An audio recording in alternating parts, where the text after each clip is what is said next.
আজব একটা জাদুর কাঠি কিন্তু দর্শক বাংলাদেশের বাজারে চলে আসছে। ডিশ চালাবেন, ডিশের তার লাগবে না, ডিশের লাইন লাগবে না। মোরসালিন ভাই, ভাই এই ডিভাইসটা নিলে 3000 প্লাস চ্যানেল সম্পূর্ণ ফ্রিতে দেখতে পারবেন, মানে এবং ডিশের লাইন ছাড়াই 3000 প্লাস চ্যানেল। ভাই বিলও দিতে হবে না? কেন বিল দিবেন? মানে এই ডিভাইসটা নিলে আর ডিশের বিল দিতে হবে না। 3000 প্লাস চ্যানেল, অল বিশ্বের সব চ্যানেলগুলো ফ্রিতে দেখতে পারবেন। দর্শক, জাদুর এই বাক্সটা যদি বা এই কাঠিটা যদি আপনার টিভির মধ্যে শুধু লাগায় দেন, টিভিটা হয়ে যাবে কিন্তু স্মার্ট। ভাই বাক্স টিভিতে হবে, এটা বক্স টিভি না। আপনার দাদার আমলের যদি কোনো টিভি থাকে, হ্যাঁ, কালার টিভি, ওই যে বিটি দেখতাম যে সাদা কালো টিভি, সেই টিভিতেও কিন্তু আপনি এই ডিভাইসটার মাধ্যমে ডিশের চ্যানেল দেখতে পারবেন, ইউটিউব ব্রাউজিং করতে পারবেন।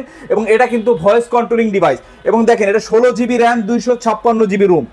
জি আচ্ছা দেখেন, মানে আমরা কিন্তু ডিশের লাইন দেখতেছি। দেখেন শুধু এই জাদুর কাঠিটা এখানে লাগাই দিছি, দেখেন কত স্বচ্ছ, একেবারে ক্রিস্টাল ক্লিয়ার। ভাই ক্লিকে ক্লিকে কিন্তু চেঞ্জ, ক্লিকে ক্লিকে চেঞ্জ, মানে ফাংশনে যেতে হবে না। না ভাই, একটা একটা ডিশের মতো চেঞ্জ করবেন আর নতুন একটা চ্যানেলে চলে যাবে। আচ্ছা এটা কি একেবারে লেটেস্ট আইছে? একদম লেটেস্ট প্রোডাক্ট। কতগুলো চ্যানেল দেখা যাবে? ভাই 3000 প্লাস চ্যানেল। দেখি অবশ্যই ভাই, বিদেশি ওয়াল বিশ্বের সব। এই যে দেখেন, বিদেশি কোন দেশের দেখবেন ভাই? এই যে দেখেন, আমি কান্ট্রিতে চলে গেলাম, Bangladesh, India, UK, Pakistan, Ecuador, France. কি বলে গ্যারান্টি ওয়ারেন্টি নাই? আমরা এই প্রত্যেকটা প্রোডাক্টের সাথে 1 বছরের সার্ভিস ওয়ারেন্টি দিচ্ছি এবং 3 মাসের ফুল রিপ্লেস গ্যারান্টি দিচ্ছি।